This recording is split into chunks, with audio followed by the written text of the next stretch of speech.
Good evening and welcome to the Dollar Dogs and Beer podcast on a Wednesday night instead of Monday night. I'm your host Andrew. Joining me tonight's Joe. How you holding up, bud? I'm holding up, man. It's a weird baseball time period. I think I took 3 weeks off from watching games, and I'm like, oh, the Cubs are in good shape. Okay, cool. Uh, It's a you know, sign. yeah, it's a sign not to watch the games. Every game I watch, they play like crap. So That I'm has been happening a lot lately, unfortunately. Yeah. I'm willing to make that sacrifice for my team if that's what it means. Always willing to take one for the team. Jason won't be joining us tonight. The poor guy gets back from a great trip to Atlanta and got a double whammy of, I think he said either strep or bronchitis and pneumonia. So he is still trying to, even today, is still trying to cough out both lungs, a kidney. I think his liver as well is trying to make its way out. So, Jason, buddy, feel better soon. We'll get you back on as soon as we can. We're not going to talk about the All-Star Game and Home Run Derby tonight. I want to do that when he's here since he, the lucky bastard, was at both events. So, he's got stories to tell, and I don't want to take the floor away from him for that. So we'll hold on that till he gets back. So tonight we're gonna focus on the trade deadline. Joe, what are you drinking tonight? I'm drinking the American Dew Zero yet right now, just because I'm just trying to stay level and not get too crazy. We've got more days than before the trade deadline than I thought. Yeah, it's so weird that it's not in the 31st. For me tonight, my parents go up to Maine every year for a vacation. And they always bring me because I keep their flowers alive, and if the grass actually bothers to grow in June, I'll cut it for them. It did not this year, of course. But they always bring me some local beer back, and this one is excellent from Mass Landing Brewing Company in Maine. The Gunner's Daughter. It's a milk stout and really, really freaking cool can art. That's pretty sweet. Yeah, and it wasn't wasn't hatefully expensive for a 4 pack. Usually those craft 4 packs anymore 18-20 bucks, and no, this was significantly less than that because my dad forgot to take the sticker off the can. So hey, I'm glad he got it at a good price because this is fantastic. I would order this in from outside of state. It's nice to know your worth, isn't it? Yeah. Oh, hey, it's just flowers, right? Yeah, yeah. Although, let me tell you, I think if my parents came back and the flowers died off, I think I would be moving out of state temporarily until my mom calmed down. She's put a lot of work into that garden. All right, so looking at the deadline coming up, it's buy and sell season. It has been a very slow start, partially because for some God's stupid reason, it's not the 31st for the deadline. It's next Monday, which is just that doesn't make any sense to me. It is what it is. That's the 3rd of August. There really haven't been much in the way of big trades so far. There's been, prospects, low-level guys swapping back and forth. The Brewers made a bigger move, getting Lance McCullers Jr., Colton Gordon, and cash from the Astros for Jaden Fielder. Your Cubbies went and got Aaron Savali for Aiden Moffett, and other than that, everything's been pretty much low-level dealing back and forth. The White Sox picked up Jose Urquidy as well. I forgot about that one. But really, we haven't seen Scooble move. We haven't seen any guys that I would put outside of like the C tier of quality moving yet. And I don't expect that to happen for at least another couple days because we have so many teams that are on the fence this year as to buying versus selling, especially because of league like the American League where everything is so stacked up, but most of the teams are, as of yet, still under 500. And yet they won the All-Star game. Make it make sense. All right, so Joe, let's take a look at the American League. Do you want to put the cutoff at 5 games where the Blue Jays are for the definitely sellers, or do you think we should raise that up a little higher first of all? I think the Blue Jays is kind of the line for me. Okay. I think because I mean realistically we've got I don't know if the Tigers are off tomorrow, but you have four, 3 or 4 games yet before the deadline. So if they were to win all three and the other teams above them lose, then they're back in the hunt. So to me, it's kind of like that thought process where like if you're up a grand slam or more, like a home run can't beat you, kind of thing. Yeah, Um, that's so fair. so so that's kind of my mindset there. I think the Blue Jays is kind of the line. Everything Blue Jays and lower is definitely it's time to sell, and it's kind of surprising to see number one the Blue Jays there, which I'm just not really sure that anybody sincerely expected that. Um, and to see the Royals as low as they are is just uh, hard to really fathom. I think of the sellers. I mean, that's the one that's like, wait, really? That's Yeah, where you're at? it's crazy. Um, yeah, looking down here, looking down at the bottom, it the Athletics, obviously Big Amish isn't going to go anywhere. They just signed him long term last year. Um, Catcher is, as usual, very, very, very weak across the league. There are not a lot of options that are going to be made available in trades. If you're the GM of the A's, do you well, first of all, you should dabble, you should throw Langlier's name out just to see what people are going to bite and offer. Would you make a trade to give up Shane Langoliers? Like, is there a prospect package big enough that you would pull the trigger on? Because he's still pretty young. He's really getting into the groove. He's had a great season so far. I still am pissed we had to trade him for Olsen, although I'm not complaining about getting Olsen.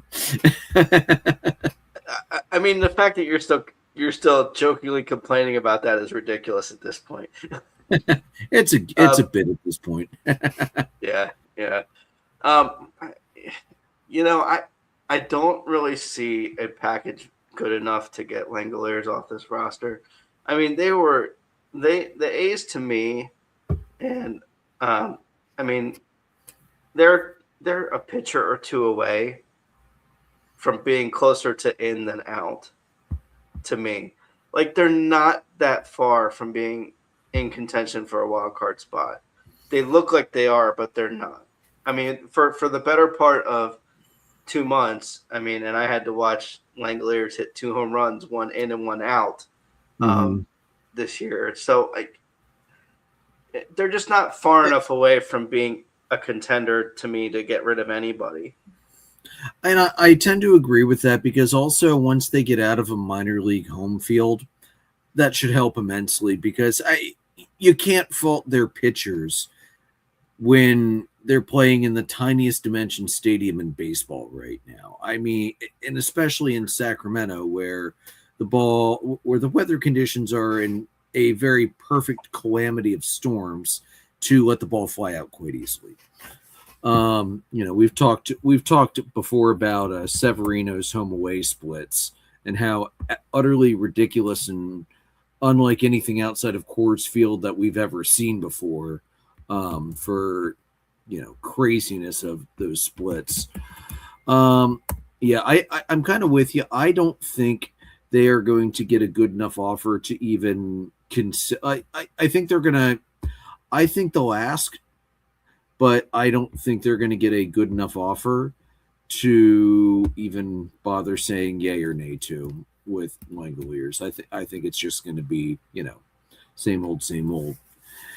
Now looking at the other two teams down at the very bottom of the AL, the Royals and the Angels. The Angels, the Angels are in the unfortunate position of really not having much in the way of talent to trade. And also having a god awful farm system with not a whole lot coming forward. I mean, if I'm the Angels, if somebody is willing to pick something up for even a mid-level prospect, I'm saying yes, because good God, they've got to get that farm system rebuilt and reestablished because it's awful. Yeah, the big thing with the Angels to watch for is are they willing to part with Reed Detmers, which is kind of the big name that's floating around right now. Um, are they willing to part with him or not? That's kind of the big question, I think. Yeah, and I'm not sure that they would. They should, but I'm not sure they will. Oh, hey, Severino did win a game at home finally this year. Good for him.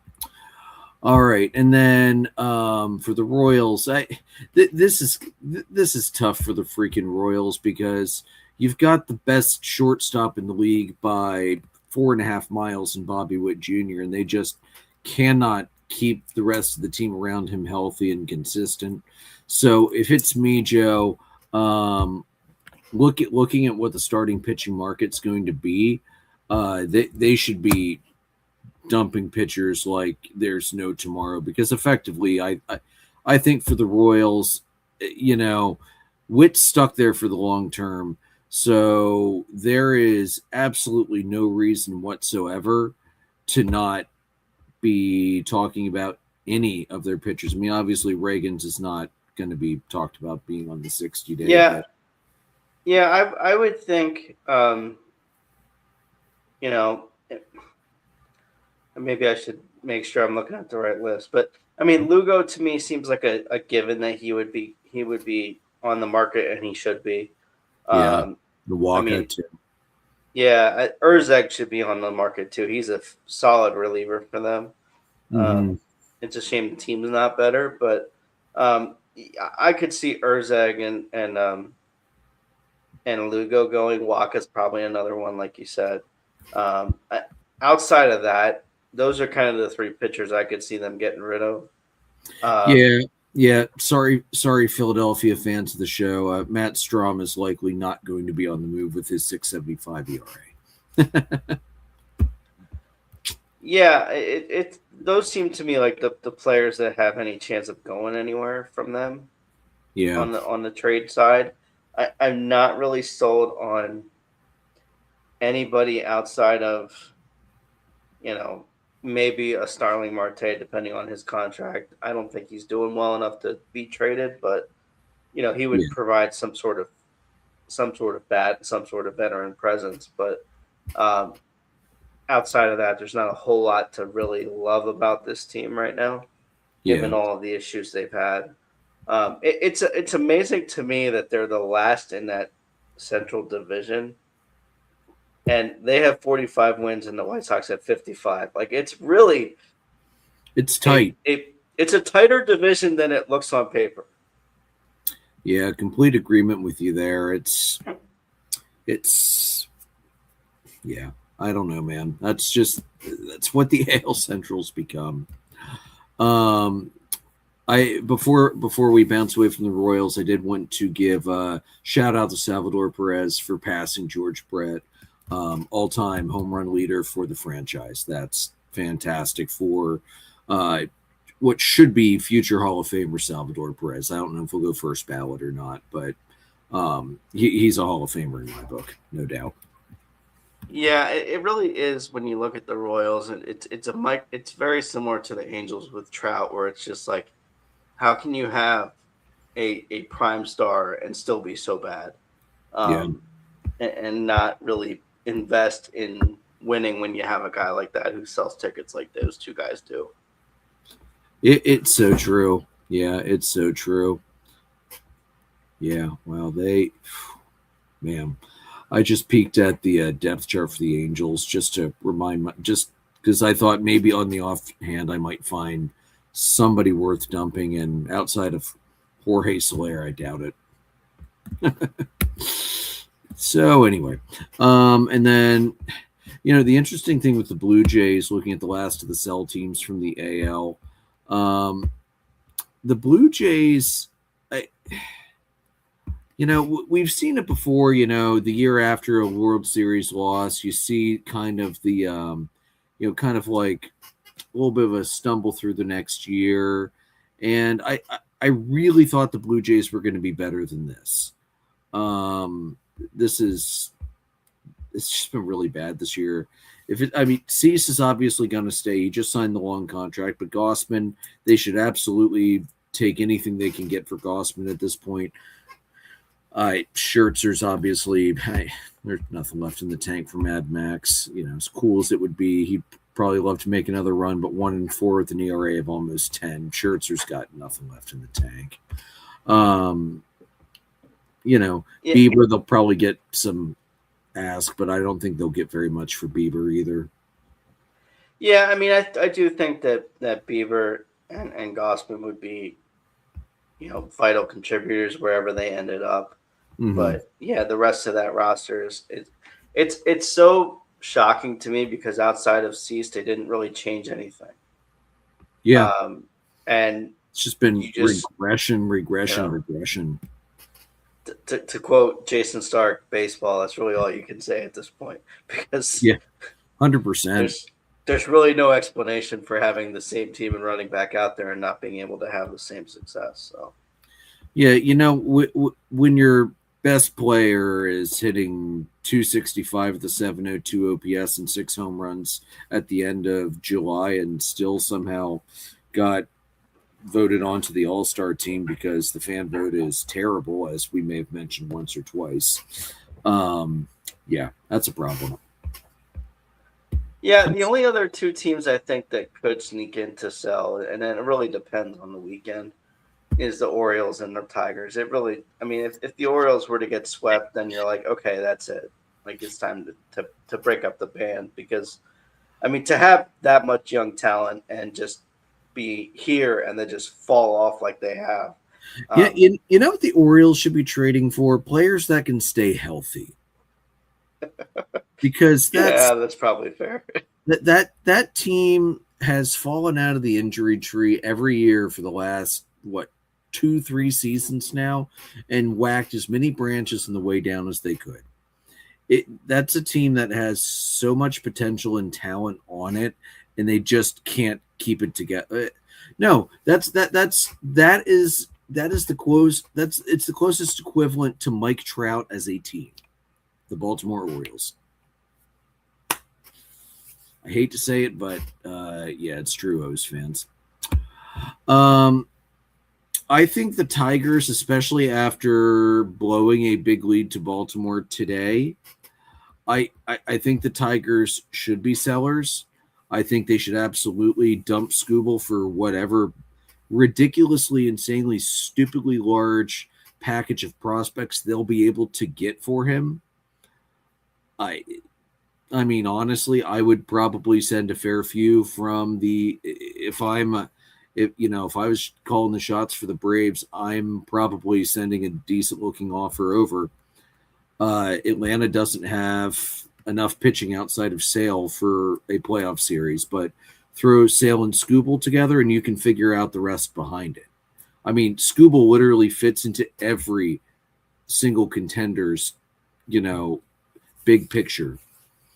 Right. It's a reliable starting pitcher who happens to be a lefty, which doesn't hurt because there's not a whole lot of elite pitchers like that. One of the things I saw, and it may be worth digging into a little bit, is that there were some reports that Skubal knew he was going to need surgery and didn't bring it up while they were doing the whole arbitration stuff. Whether he should have or not. Obviously it's a good move on your agent's part to not bring it up. But does that give you some pause as to be like, well, okay, well, how healthy is he, kind of thing?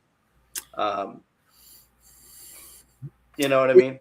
It does a little, especially with the guy who had a new procedure done for the first time ever in the history of baseball. And he's been okay. He's looked okay coming back. He's had some bumpy starts here and there, but he's largely been more or less himself.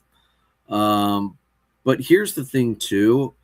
If I'm going to give up realistically probably at least one top 5 and 2 to 4 top 10, top 15 guys, I'm also I'm also saying we need an extension or there's no trade, and I think he's a Boris client, so it's probably not going to happen.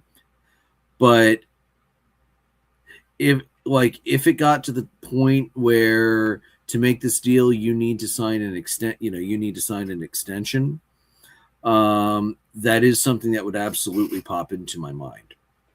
Yeah, and I think to me of the two pitchers, the two starters, to me Casey Mize is the one that's more likely to easily go.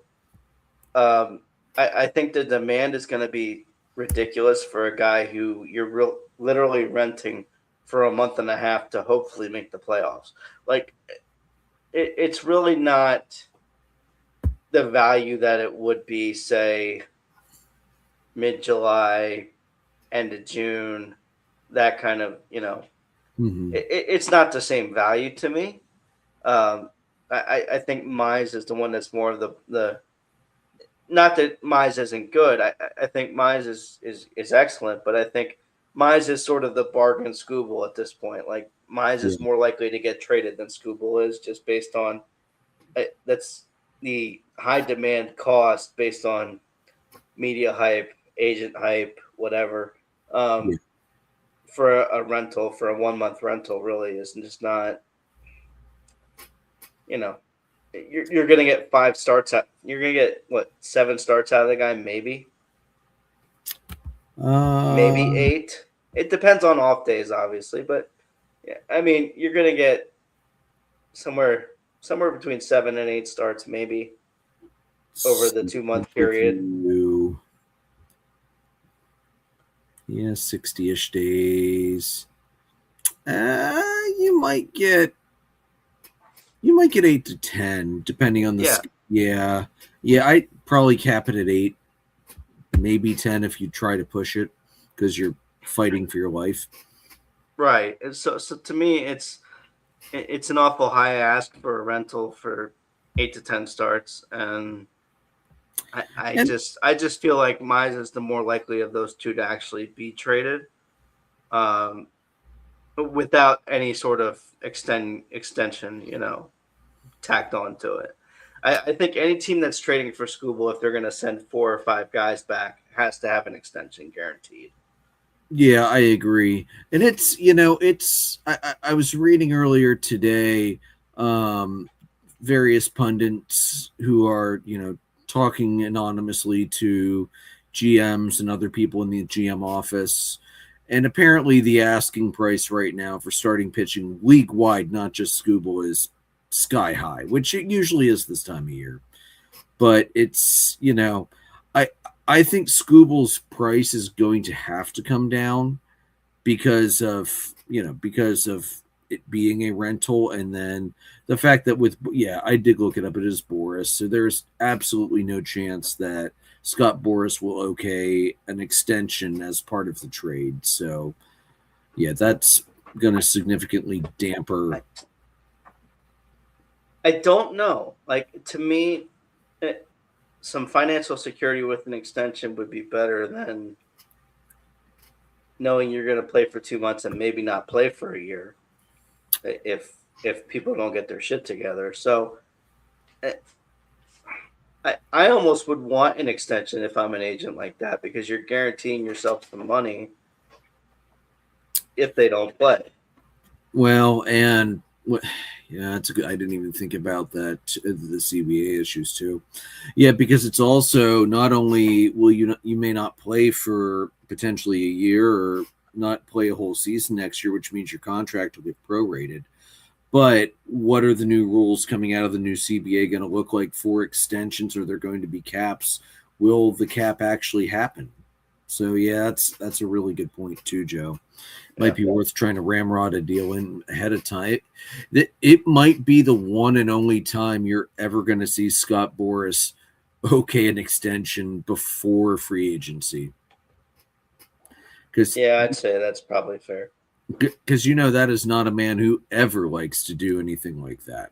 Or it'll be an extension with a buttload of opt-outs. Right.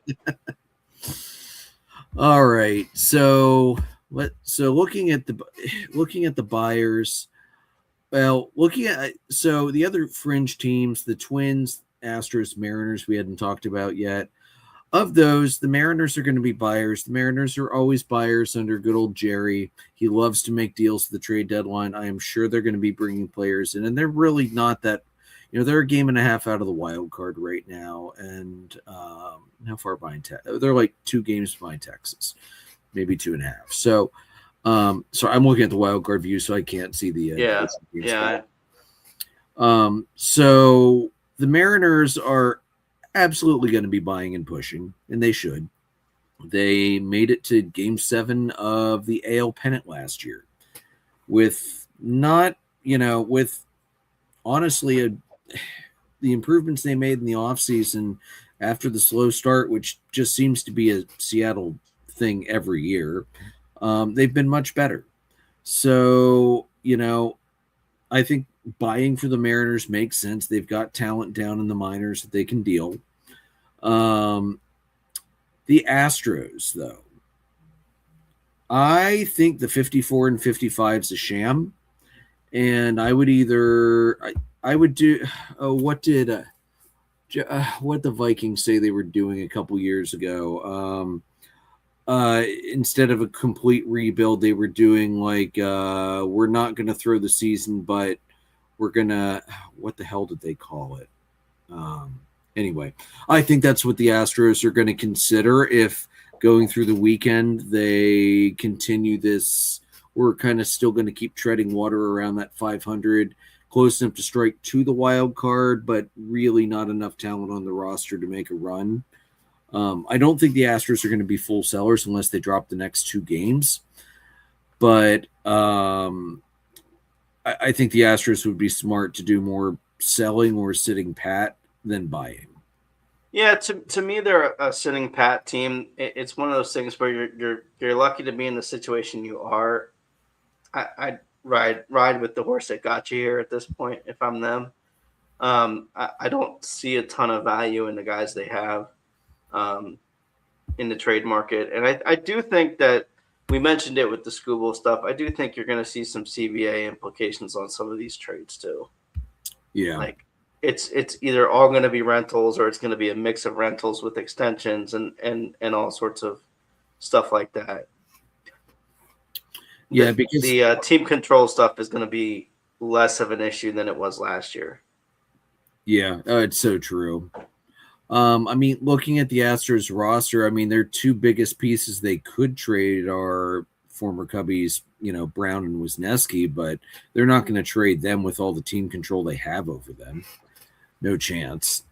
Yeah, I mean, even somebody with 1 extra year of control is really a rental at this point.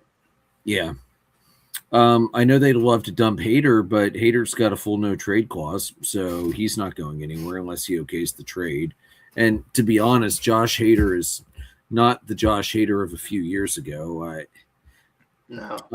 I mean, I'll grant it, with the Astros being as bad as they are, he has not had a ton of opportunities. He does have 14 saves, but I don't think he's going to want to move unless it's, well, I don't know. I'm just going to. I don't really see a landing spot for him. I think the other thing that when we look at the AL broadly is just how different this conversation is than it was 3 weeks ago when the Red Sox were definitely selling. Yeah, no, it's so true because the Red Sox have worked themselves right back into buy mode as the number 2 wild card right now. Right. They are, let me see here. They're 5.5 games behind the Yankees for the top wild card, but I mean, they've pushed themselves right back into contention. It's crazy that we're even talking about this because they were dead in the water and floundering 3 weeks ago. That's nuts. So let's look at some of these AL buyers. What are you looking for? So if you're the Red Sox, Joe, what are you looking for? I'm not really sure. To me, I think that they had issues up until recently with consistent offense. There's been some concern about the fit of Duran in the Red Sox culture. It just seemed like it wasn't really working for a while there. Yeah. Um, so there's a chance you see him move for somebody of somewhat similar caliber that can provide some pop. Um, that would be one of the places I see sort of filling in. I I don't know. I haven't followed them closely enough to know how their replacing Alex Bregman situation has gone, but I would think somebody, like you could see somebody if there were some trades between buyers, shall we say, you could see Hmm. something where like maybe Matt Shaw fits in there Yeah. from the Cubs and goes to play third in Boston for somebody that the Cubs need, which you know is basically pitching for the most part. Yeah. Yeah. You're not wrong. You're not wrong. So yeah, I could see them maybe getting somebody to a bat to really fill the hole that Bregman left for them. But I mean, he kind of has been a hole in the Cubs lineup, but that's a story for another day. Or, But other yeah, I would things. say like an impact bat or a starting pitcher wouldn't be a bad thing for them. Yeah, because their pitching. I mean, it's not murderer's row, but it's also not a bad. It's not a bad five right now. Crochet is still out. I don't know that he'll be back. Is he? Are they thinking he might be able to come back towards the end of the year? Is that what they were saying? I'm not sure. I haven't really followed it, but I mean, having him out alone is enough for me to be like, okay, go get somebody. Yeah, I mean they've got Ranger Suarez at the top of the rotation. Which, hey, going into the playoffs, the three of us know very well Ranger Suarez is a damn good guy to have on the mound. He is lights out in the playoffs, especially against Atlanta. Thank God he's in the American League. Sonny Gray, it's funny. We were just talking about Sonny Gray as a likely candidate to be moved a couple weeks ago, and nope, Sonny Gray's not going anywhere. If anything, Sonny Gray's going to be getting another addition to the starting battery. Aroldis Chapman's not going anywhere. Garrett Whitlock's not going anywhere. That bullpen, which had some pieces that they could have moved, Giovanni Moran, yet no, they're going to be keeping it together and bringing it in. I think outfield, Joe, would probably be. I know they've got Duran, but I think outfield would probably be the biggest area of improvement for the Red Sox. Looking at the roster. Yeah, I think that's fair. How do the Guardians do this to us every year? Just clinging to either to the end of the wild card or to the top of the division. It's as annoying as Milwaukee, but they don't have the culture to back it up like Milwaukee does. But they just somehow they're always here. I don't get it. Anyway, looking down at the Guardians roster, probably pitching is what they'll need. I'm sure they would probably love to have another starter to go in there when Tanner Bibby's your ace with Gavin Williams at 2. That's not going to scare too many people in the playoffs, I don't personally think. Just looking the rest of the way down here. Yeah, I think offense is something they might go for. I mean, they had a extraordinarily productive offense with the rookies at the beginning of the year, and that has, as we figured it would, kind of cooled off a little bit. Yeah.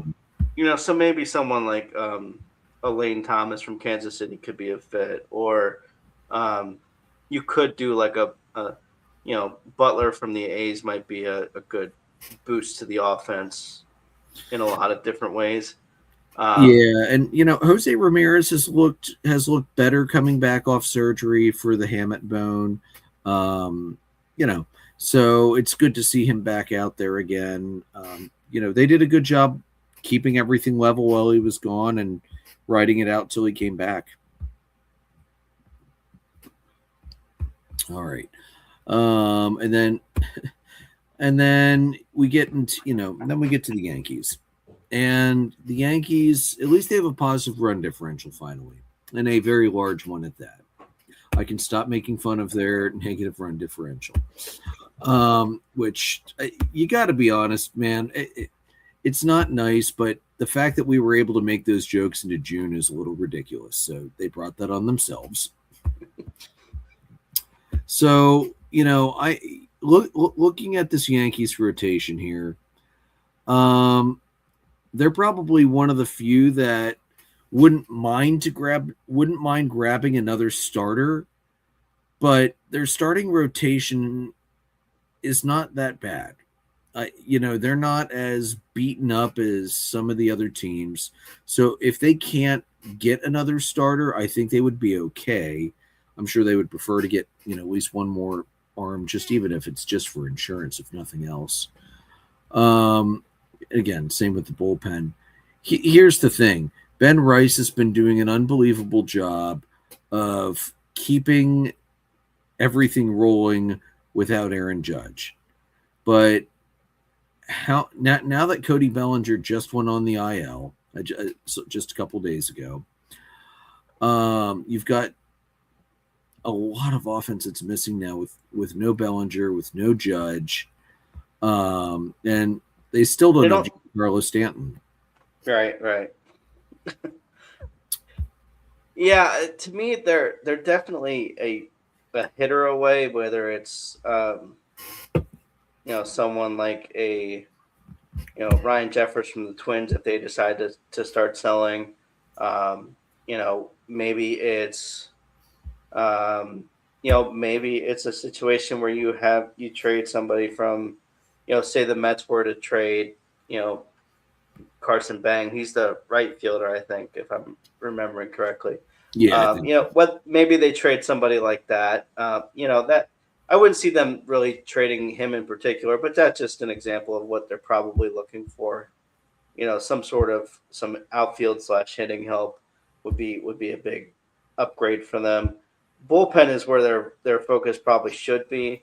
That's where you could probably go and get, maybe Finnegan from Detroit if Detroit decides to sell, or anybody else that would Urzeg from the Royals. Those are guys that it would make sense in New York as a fit. Yeah, agreed.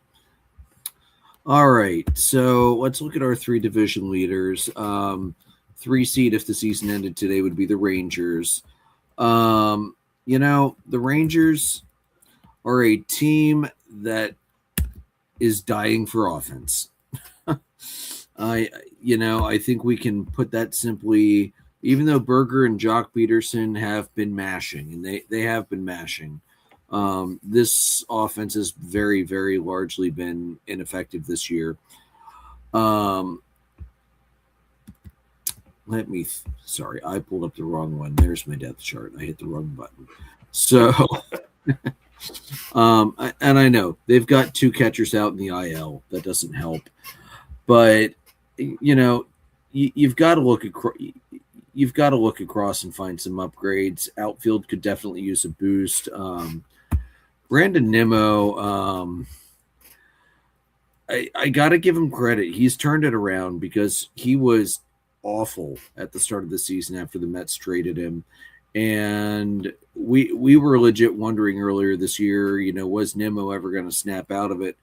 I'll give the guy credit. He has been, especially over the last month, he has been one of the hottest hitters in baseball. 296 over the last month. So it's good to see that. I think Texas would probably love to have another bat for the outfield. They don't really need a DH because they got Jock Peterson, and God knows you don't want to put him in the field. So, maybe grab another outfielder, or, they've got Ezekiel Duran at shortstop. Never mind. I forgot they're the one team that doesn't seem to need a shortstop right now. They could probably use some infield depth, though, with Josh Jung being out. They are, and Cody Freeman also being out. They are stretched a little thin. So, it's honestly, whoever would have thought Corey Seager being on the IL, you got Ezekiel Duran to back him up. That's a lovely problem to have. They just need more offense. So, probably, my guess would be the biggest would be another outfield bat. Yeah, I'm going to go the pitching route with them. I think the bullpen is where they kind of have to plug that hole. Offense is going to go up and down. The reliable, like as you often say, you can never have enough pitching. So Oh, it's so true. I've never seen a playoff series where I've ever thought, we're good for pitching. We don't need any more arms for the bullpen. Nope, I've never once ever said that. um, and for the biggest surprise of these division leaders, our number 2 seed right now, the White Sox. As you mentioned, it's been a hell of a turnaround for them. I'm loving what I'm seeing out of this team. The power is there. The young guys are doing a great job. I know you've been fully enjoying watching it, Joe. You follow the White Sox a lot more closely than I do. What do you think they need? Well, right now they've got Kyle Teal, the catcher, on the IL, and so there's concern about replacing his offense because he had a significant ankle injury, so he's going to be out for a good bit. You could see them going for Trevino from the Reds, or you could see them going for Alvarez from the Mets. Maybe a change of scenery does Alvarez some good. Mm-hmm. To me, that's the big offensive spot. You could see them going for. I wouldn't say that the Tigers doing a trade mid division, but you could see a Casey Mize trade that works for both sides. You could see, Lugo or somebody like that to maybe go interdivision and boost the starting pitching a little bit. I would be interested to see. I mean, the worst part of their pitching right now is their 5th starter who has an ERA over 6. So, I mean, outside of him, they're okay. They've been pretty good. They've had a few up and down struggles, but it's exciting to see them being as competitive as they are and being right where they are this time of the year. I mean, there was a time for a bit there where they were the best team in Chicago. Yeah. Yeah, painfully true. Painfully true. Although at least the Cubbies can say they have the more recent World Series trophy. Because it's been quite a number of years since we've seen the White Sox in the Fall Classic. All right. And then who had the Tampa Bay Rays on their bingo card as not only leading but dominating the American League so far this year? If you have your hands up, put it down. You're a liar. Nobody saw this coming. Man, the Rays have been ridiculous. So looking up and down this roster here, I am sure they would probably love another starter, but more for depth than need a burner because, Rasmussen, Martinez, McClanahan with Griffin Jacks as a 4, that's not awful for a playoff series. It's not, Tariq Skubal would obviously make it better, but they don't necessarily, they don't need to empty out the farm system for Skubal. That they will be okay to hold their own with starting pitching, I think, if they need to. Yeah. Go ahead. I mean, to me, this is one of those things where could you make a move? Sure. Do you need to make a move? I really don't think they do. They can be. They're one of those teams, kind of like Cleveland, kind of like St. Louis, where they just do things their way and it works. And as you've mentioned more than once on this show, if you do a trade with the Rays, you're probably losing. So it's uncanny how true that is, though. So to me, if I'm them, I'm not doing anything. I'd stay pat and ride this train as long as you can take it. Yeah, I would. Maybe a bullpen arm if you could shore up and grab some depth would never be a bad idea. But yeah, this Rays team is really good. Yeah, why risk the chemistry if you don't have to? Yeah. All right, let's flip it over to the National League side. Teams that should be selling off: Cincinnati, the Mets, the Giants, the Rockies.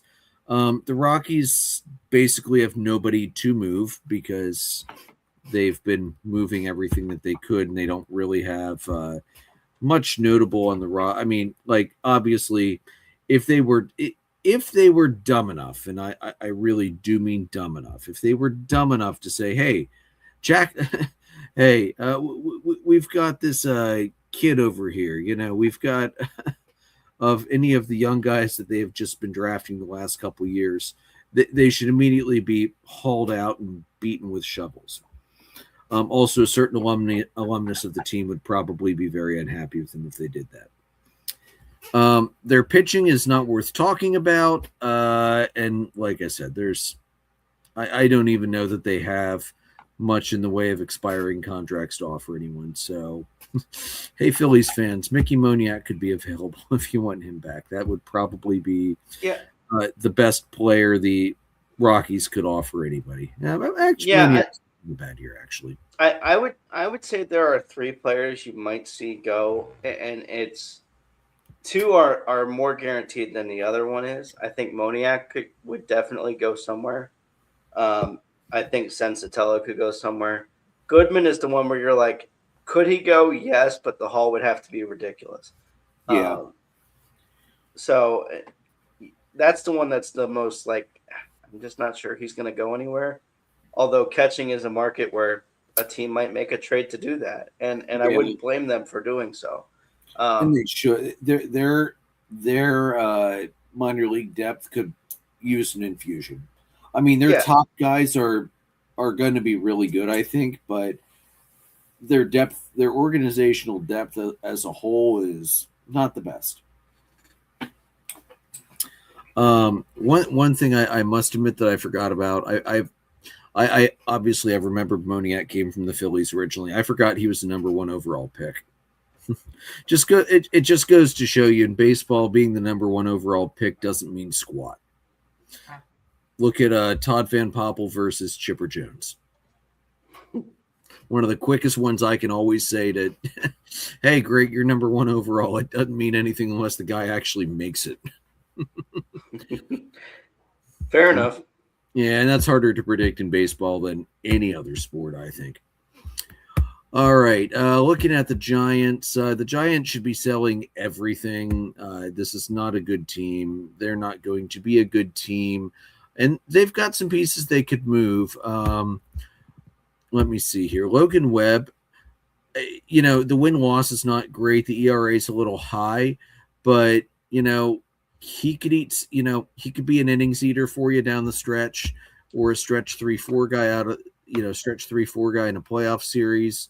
If anybody offers them anything for Caleb Kinnean, they should absolutely be listening. I'm sorry. Caleb Kinnean has not been having a great year. Never mind. I'm sorry. I mean, they should still listen, but they probably won't get much.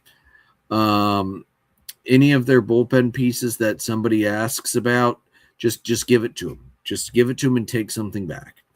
Now, Luis Arias, I'm really, really curious if the modern day version of Tony Gwynn will be dealt, because I could absolutely see Buster Posey going, I really think we just had a lot of bad luck this year in trying to roll back most of what he has and to give his minor league guys another year to develop.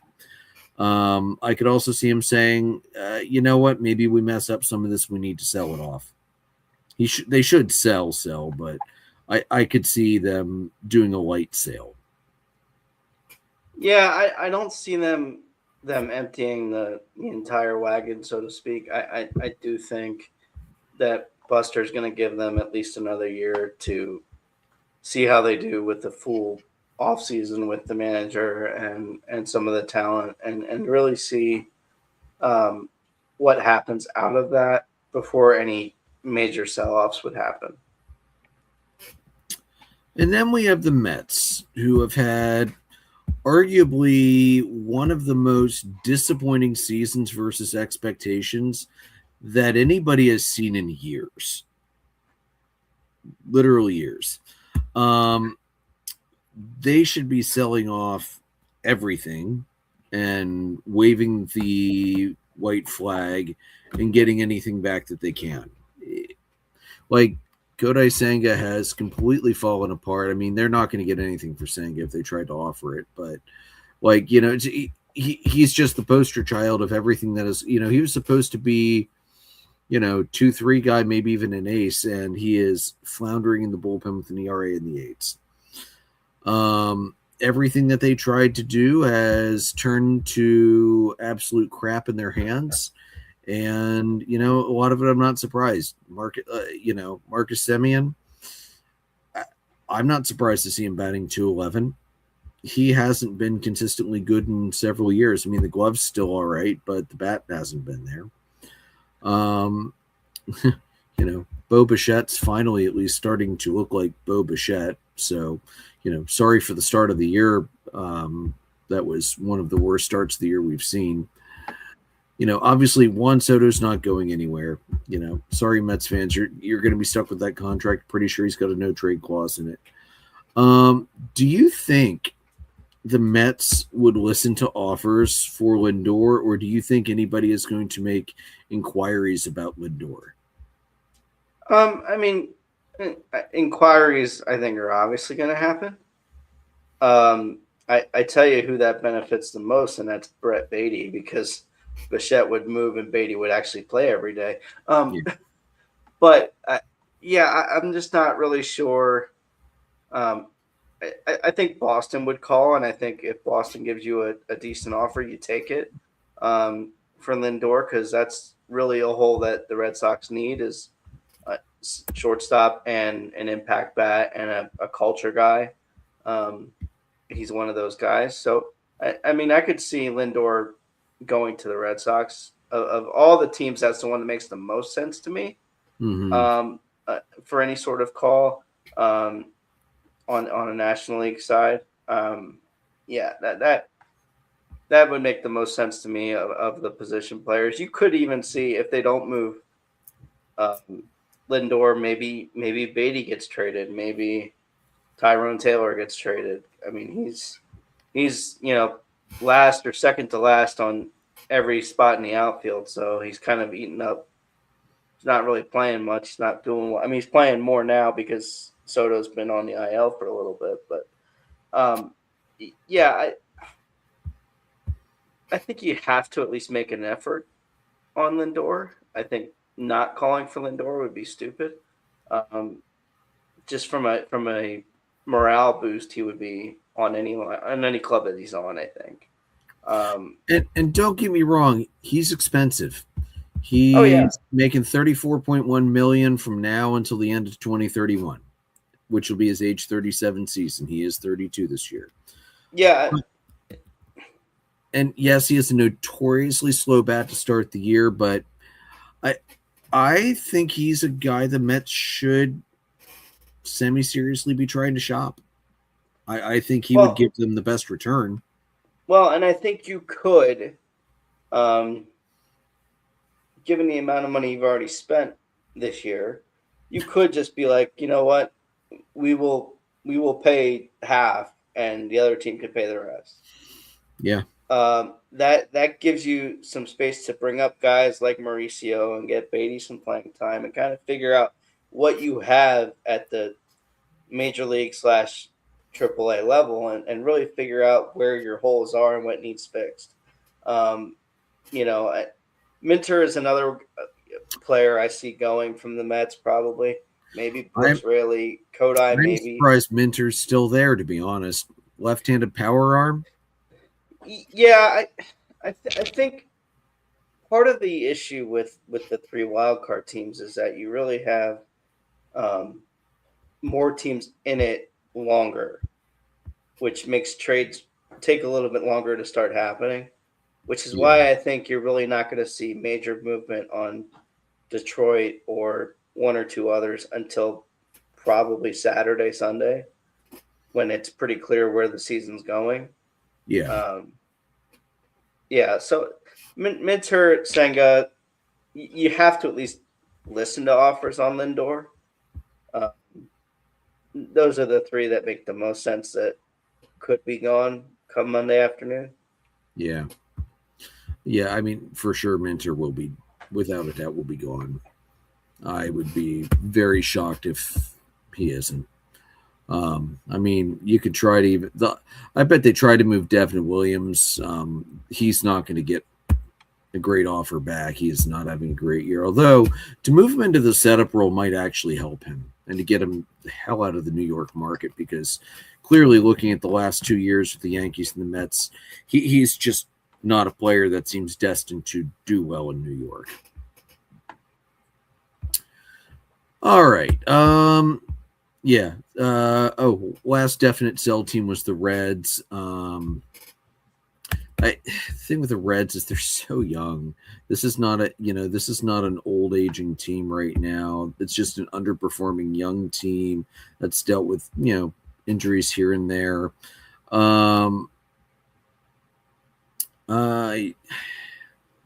I don't even really know who they would be willing to move because the team is so young. Maybe Brian Hayes. They'd be willing to let Suarez play more. But Brian Hayes is hitting like crap this year, so he's got no value. I mean, I think one of the catchers could go. I think JJ Bleday could go, and that's probably about it. Yeah, not a whole lot there. Yeah. So St. Louis is above the threshold of what I would call the automatic sellers. However, they've lost 3 straight and are 2-8 in their last 10, and things seem to be going on the downward trajectory for them. I think I'd be selling, like Jordan Walker. I don't know that he's going to remain a Cardinal past the trade deadline. And he's the kind of rental bat that I would expect teams would shell out a decent bit for.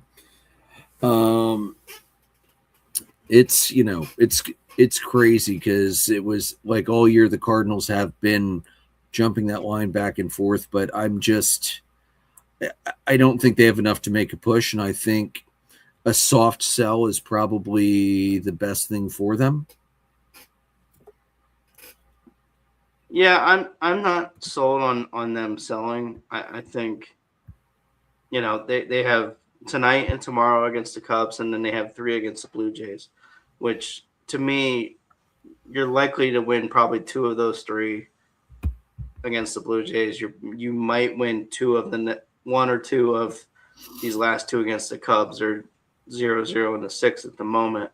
So to me, if I'm them, I probably just stay put. Be like, we weren't supposed to perform, we weren't planning to perform, and we are on the cusp. Like, we should just hang it and see what we can do. Yeah, and let's remember, even when they were in some of their best years over the last decade and a half, they're never really big buyers at the deadline anyway. That's just not how they operate. So seeing them stand pat would not really surprise me much, or just make minor moves. Either way, buying or selling, maybe doing a little bit of both, buying some, selling others. Next, let's do a 2-for bundle since it's NL East with the Marlins and the Nationals. The Marlins have, despite not playing well over the last 10, have absolutely decimated Jason's hopes and dreams as he was crying in the group chat after the sweep today. Jason's pissed. He was quite livid that the Marlins swept the Phillies, as the Marlins are at. I get it. I get the frustration, but at the same time, it's like the Marlins do this all the time to the Phillies. It was going to happen at some point. But yeah, the Marlins have been such a surprise this year. If you would have told me before the season started that on July 29th, the Marlins were going to be 1 game over 500 and 2 games out of the wild card, I would have asked you, 1, what you were smoking, and 2, why you weren't sharing it with the class, because holy hell, nobody saw this coming. Yeah, to me, the Marlins are one of those teams where I don't see them selling anything. They may just stay put because they've been able to do what they've been able to do with the roster they have. Pete Fairbanks is a undeniable, huge pickup for them last offseason. So to me, they've been able to do what they're able to do with a few guys underperforming with not having Edward Cabrera, who was a big part of their rotation the last couple of years. The year that Otto Lopez is having, I honestly, if I'm the Marlins, I just stay put and don't Yeah. do anything. And they have not only did they have their sweep against the Phillies, but they play 4 against the Mets starting tomorrow this weekend. So, like, they're not going. I'm not expecting them to go down in any capacity. So I would just stay put. Same thing with the Nationals. Like I would just stay put. Like you Yeah. weren't necessarily planning to be competitive, and you are. So you made one move for Connolly early this past week. Like I would not do anything else, and I would just roll the dice and see what happens. Yeah, I agree. Right. The Pirates, another very, very surprised team that is hanging out near the bottom of the wild card, 55-54, 2 games out. Um, Again, one of the big surprises. Honestly, though, I think I kind of stand pat if I'm the Pirates. Maybe grab like another outfielder, maybe grab another pitcher, but honestly, I don't know that the Pirates need to do this Pirates team is not built to go deep, so I don't know that I would heavily dump too much into it. Well, what I would say is this: like they've had a phenomenal success with Ashcraft, Chandler, Skeens has been okay. Keller's been pretty good.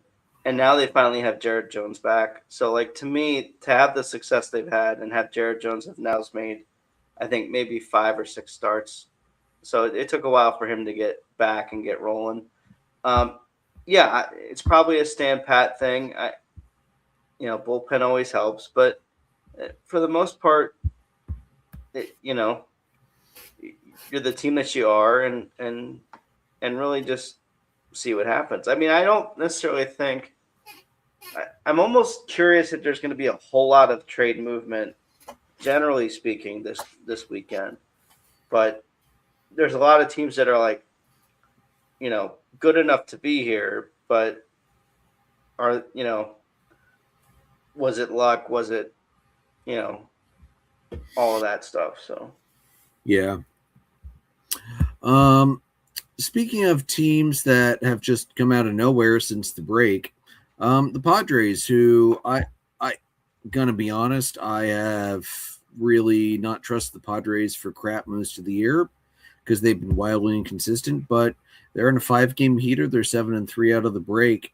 Their run differential still tells me that I should be hesitant to trust them, but they have a GM who's known to be aggressive. Do you think? But they also have the best reliever that anybody could put on the market, Mason Miller. So is this one where you sell Miller but maybe buy other things, do a little buy and sell? Do you sit pat?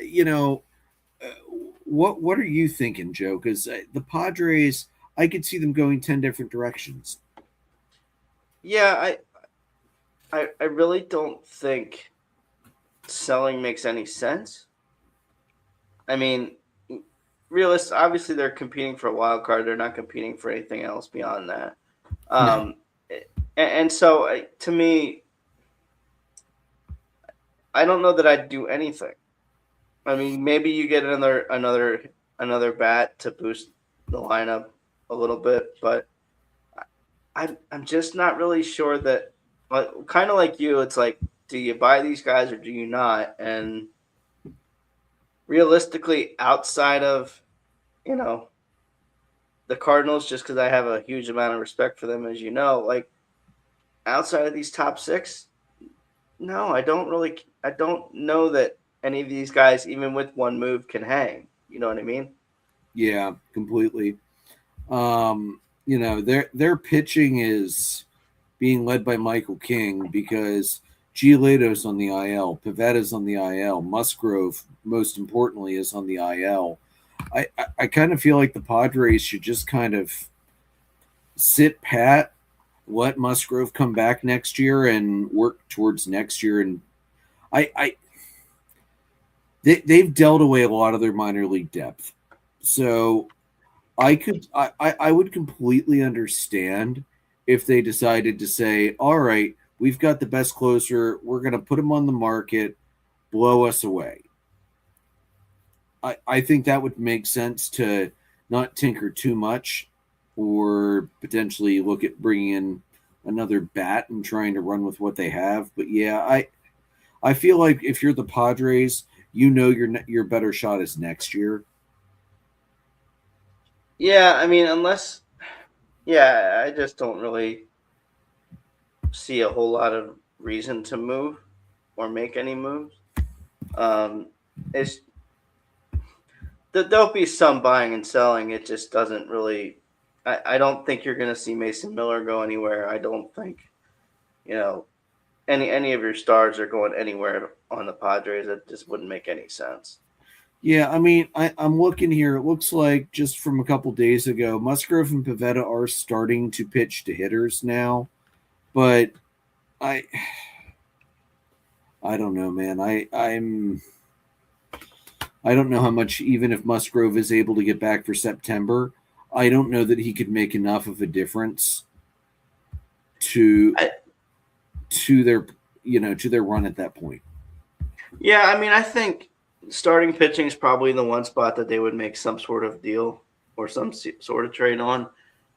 With the thought being that you can have Pavetta come back, you can have Musgrove come back and either A, go to 6-man, or B, have Musgrove close games, kind of do some things like the Dodgers have done where they had, Roki in the bullpen closing stuff. Like, Yeah. you can be creative in the playoffs. You can have starters in your bullpen and be effective. So I see starting pitching as a big thing for them. Would be a boost at least. All right. So moving on up, we have the Phillies next, and just wanted to read Jason's comments from earlier. Phillies are cooked and pathetic. Up 6-0, now down 8-6, swept by the Marlins. F. Dombrowski.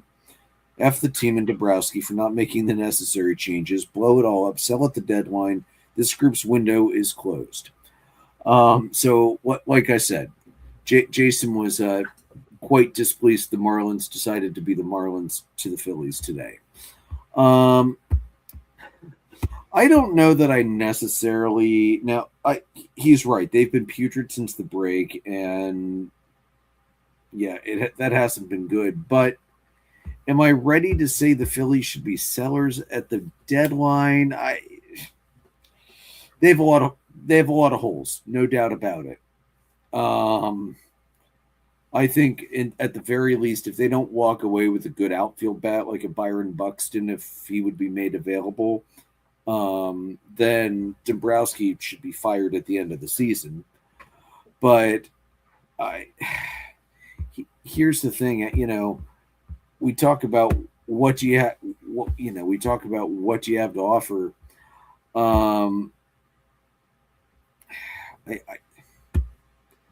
They've got the pitching already. They've got the closer. It's the bats that are killing them yet again. And I don't know how good the minor league depth is to be able to go and get some of the top level talent that's out there. Like, obviously, everybody would love to have Skubal, like I've said. But like the Phillies, I wouldn't even call Detroit about Skubal. I wouldn't even call Detroit about pitching because they need bats so much more. Yeah, I mean, I would say a starting pitcher gives you the ability to either have an opener for Nola or stretch to 6 or oh my God, Nola's move Nola out of the potential 4 spot at this point, which is where they have him.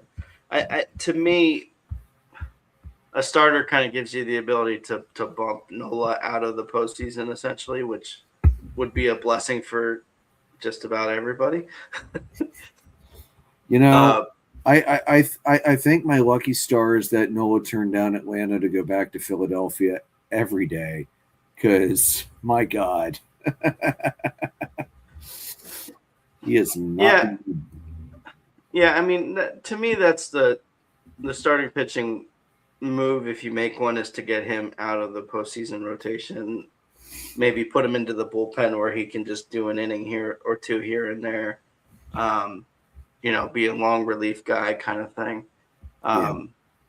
Do something like that. Do something creative to kind of jumpstart him or reset his brain a little bit.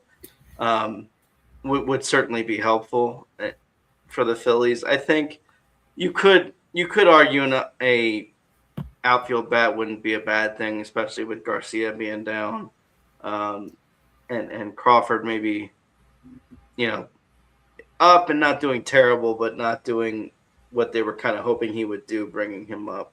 Yeah. Um, so definitely an outfield bat, but starting pitching's another spot. Yeah. And Brad, losing Brad Keller for the year, eh, that was not. I mean, they should be glad it wasn't Duran, Kirkering, Alvarado, but losing Keller, who was, he eats innings. That's a tough hole. I'm pretty sure Jason would prefer Kirkering be down than Keller. Just saying. You're not wrong. Yeah, I know you're not wrong. Kirkering was always going to be that guy. Is always going to be that guy who once they start to figure him out, I don't know if he's good enough to figure out how to outmaneuver the hitters again later. Lightning stuff, but boy, once somebody figures it out, he does get peppered. All right, and then in the number 5 spot in the wild card, you've got the Diamondbacks, who are somehow holding on at an even run differential. Hell if I know. They have played well since the break. I don't know, man. If I'm the Diamondbacks, I do a light buy. I don't like this team enough to go heavy, but I would lightly buy some pieces here and there. Dump some players if you have the opportunity, or if somebody makes you a decent enough offer for some of these guys. But I'm not. This is not a roster that you can improve heavily at the deadline. So without, sacrificing all your organizational depth, it's kind of where I'm at. What do you think? Yeah, I'd say that's probably fair. This roster doesn't really impress on paper all that much. Um, And especially and with the Dodgers ahead of, you know, well, I mean, you have Gallen on the IL, you've got Soroka on the IL, you've got Nelson and Burns both on the IL too, and those guys are on a 60-day. So, you've got Puck, Martinez, all on the 60-day too in the bullpen. So, truthfully, they just don't really seem like they seem like they're in there based on luck, not based on talent. yeah, To agreed. be kind about it, I guess. Yeah, yeah, you're not wrong. You're really not. And then what about your Cubbies, man? Obviously buying. Well, I would assume they are. I think pitching is obviously a definite. I mean, of the 30 or 31 guys they've had on the IL, 26 of them have been pitchers. So pitching's definitely an issue. That's Um, insane. Literally insane. yeah, I mean, the depth chart is not updated on the Cubs website because they still have Tyone on there, even though he's been DFA'd. So, um, Whoops. to me, they're definitely at least one starter away. I just don't have enough, and I don't know if this is my just I'm too invested in it. To me, I just don't feel like they have enough. Um, yes, they're there, but they're one more bad stretch away from not being in the playoffs at all. Yeah. They've just been so up and down that it's just hard for me to believe in the team that's in front of me. And that's as a fan of the team. So, the offense has been just too streaky. Maybe you see, if Shaw and Seiya were to move, in some sort of deal, maybe Hap, not Hap wouldn't move, but if Shaw or or Seiya were to move as sort of a, hey, let's get rid of some guys so we can get some guys kind of thing. I could see that happening. I'm not sure I would love it, but I could see it certainly happening. I think I don't see Seiya coming back next year because this is the end of his deal. So like to me, I could see them parting with him and trying to get something in return for him. Maybe that sweetens the pot a little bit with one of the other teams that's in contention. But definitely pitching's the hole that they need to plug the most obviously. So yeah, I completely agree with that. All right, next up we've got Atlanta, our number 3 seed. Will be buying without a doubt. Be crazy not to. Like I said earlier, they should be a team that sends an offer for Skubal. As much as it drives me nuts to dump that much for a rental, right now the rotation is Chris Sale, hope for rain outs, flood the southeast, Chris Sale. Okay, it's not that bad, but it feels like that. Schwelly's starting to rehab, so he should be back, over the next month or so. Elder has been Elder. I'll give him props. He had a decent couple months early, and he has almost completely regressed back to what he was, which he's a 3-4 guy. We know what he is. He is what we thought he is. Grant Holmes has had a little bit of a rocky year. Still love his hair, though. Still love that hair. if there was an all-hair team, he would be on it. So they need another starter to go with Sale. When Strider comes back, if he's back this year, I'm going to be honest, I have not looked at any updates for Strider for quite some time. I would move Strider back into the bullpen and use him as a short inning setup guy, especially until Suarez comes back off the IL. The bullpen has not been the bullpen has not been the problem lately. The problem has been that the offense has gone completely quiet. Murphy is doing well in his AAA rehab right now. I believe he's probably going to be back up for the next series, if I'm not mistaken, or this weekend. I think he should be ready to come back. I was just peeking down at his rehab outings so far, and just earlier tonight he had 3 hits. So down at Gwinnett. So I think Murphy coming back will be a huge boost because Drake Baldwin's backup is Joey Bart, so that could only be an improvement. Olsen's been great, Ozzy's been great, Riley has driven me nuts, but again, we've kind of hemmed ourselves in with some of these contracts. Riley's not going to go anywhere, and nobody would take him if we offered him. So we need a starting pitcher. We need another left-handed arm in the bullpen, and cough AJ Minter, and we really need another outfielder. I mean, it's great that Acuna's back; that's wonderful, but we need one more outfielder, so that way Dubon can go back to be a super utility and rest guys in the infield. Jorge Mateo has actually not been bad at shortstop, since Hae-Seong Kim has been either hurt or utterly ineffective. So, and Jim Jarvis has been up and has been playing well recently. So, if we could get a shortstop, great. I don't think there's going to be one that's available, but if we can get one, hey, I'm not going to say no to an upgrade and let the utility guys go back to utility. So, outfielder like Byron Buxton, if he would become available, I would love to see him in Atlanta Braves uniform. He's also a Georgia kid, so that would just be a nice homecoming. And we need arms. Yeah, I mean, the arms has kind of been your underlying issue for the last year plus now at this point. Yeah. It seems. What are your thoughts on Richie being a part of any package that goes out? So here's the thing. I know any package going out, it's either going to be. I know Richie is going to be one that would likely be included. Um, Everybody's going to ask about Cam and Eddie, and probably Owen Murphy as well. Um,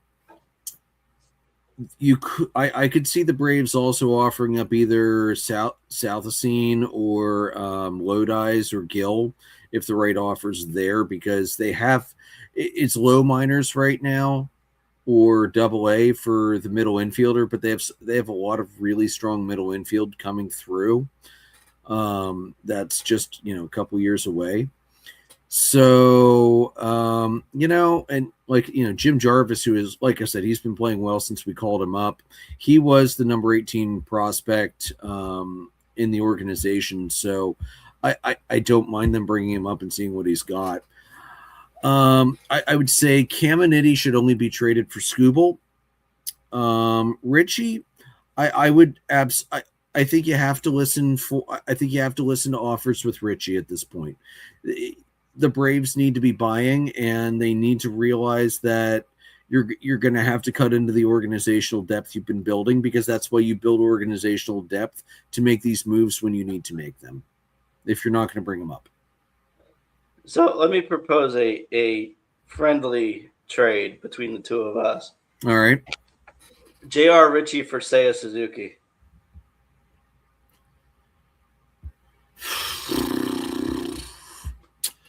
I'm gonna pass. Yeah, I figured. I just wanted to play the game real quick. I'm gonna pass on that one. I do like Seiya. I really, I Seiya's a guy I do like to watch, but man, Seiya's not been well. You know what though? Now that I think about it, I wouldn't, if the Braves would be made that offer and if they would pull the trigger on it, I wouldn't hate it. Okay. Because I'll take that as a win. Yeah, I wouldn't hate it, because we do need another outfielder. We absolutely need another outfielder, and he has not been that bad. Right. He's up to 270. He's got 18 home runs, I think. Something like that, yeah. Yeah, that would be a good bat to slot in. The defense isn't great, but we can chuck him out in left field anyway. There you go. I mean, let's be real. We watched when Chipper Jones was moved to left field was moved out to left field to make room to help improve the roster in other ways. The reason Chipper Jones did okay is because Andrew Jones could cover 2/3 of the outfield. Michael Harris can cover 2/3 of the outfield. So yeah, we can cover Seiya in left field. All right. And then the last two, the Brewers are going to be buying. They've already made some deals, and they've actually been linked pretty heavily to Scooble, because they have the prospect package that they could send out there. And it would be unusual for Milwaukee to buy that big at the deadline, but at the same time, I could see him doing it. I wouldn't really mess with anything else. The only thing I would mess with is trying to get a top-tier arm. Yeah, to me, this is one of those where this seems to me like a fit for a Zenzatella from the Rockies, maybe. Yeah. That would be a boost to their rotation. Maybe even let's just say Peralta. Peralta would be a decent fit to go back to Milwaukee. Yeah, I could see that. Maybe a Logan Webb. Those three inside the National League, those three guys make sense. For Milwaukee, I don't think they're going to do a Scooble trade, but I do also wonder, and I don't think they feel this way. I think the organization knows that they've got the best organization in the Central. They can spend less money than the Cubs and still win that division every single year. We stole your manager, and it didn't do jack shit for us. So, I mean, yeah, they almost have a system that's too perfect to break, but I could see them getting some starting pitcher, whether it's again a Peralta, a Webb, Senzatella, something like that. Even Devin Williams back. Yeah, that wouldn't be a bad thing either. I think starting pitching is where they would focus, so that's why I suggested those three. No, I do agree with that. So yeah, that's where I see them making a move. I think the offense isn't broke, so don't change it. The pitching is where they need a little bit of help. Yeah. And then the Dodgers don't need anything, but they're probably going to get Scooble because to hell with all of us. Yeah, to be honest, they may not even. To be honest, they may not even call Detroit because they don't need him. And Detroit would probably ask for more prospects from LA than they would from anybody else. Yeah, I don't necessarily. I mean, I see them making maybe a bullpen move, maybe an extra bat, a bench bat of some kind. But I don't see them making any huge move that's gonna drastically shift this. And honestly, the Dodgers really are right now similar to the Brewers. It ain't broke, don't fix it. Just make small improvements where you can. Yeah, that seems to be the thought process with the Dodgers, I would say. They're just they are who they are, and it's frustrating. We've got both ends of the spectrum, and it's actually in the National League entirely too, where you have the Dodgers doing what they do money-wise, you have the Mets do what they do money-wise, and you have one of them at the top and one of them pretty much near the bottom. So it really is one of those things where this money situation really needs to be not necessarily changed a whole lot. I think there needs to be some ground rules as far as a floor and maybe somewhat of a cap or a deferral cap, I think is where they're going to end up. Yeah. But this whole thing about, well, they spend all this money, the Yankees spent all the money and they ended up losing some too. So to me, how much they spend really doesn't matter, because if it doesn't perform well, it doesn't, like Kyle Tucker, they spent all that money on Kyle Tucker and that hasn't worked out for them. And I couldn't be happier that it hasn't worked out for them. Yeah, I'm not heartbroken about that one, not going to lie. So, I mean, I'm really not concerned about this whole argument where the Dodgers outspend everybody, because people can spend, they just choose not to. Yeah. All right. Well, that's going to be it for us tonight. We're going to skip the hot list since we're coming off of short weeks and we were more focused on the deadline this week. Next week, we'll have our recap for what just happened, because I'm sure Monday is just going to be a flurry of activity that we're still going to be reconciling as we start the show. So that's going to be it for us tonight.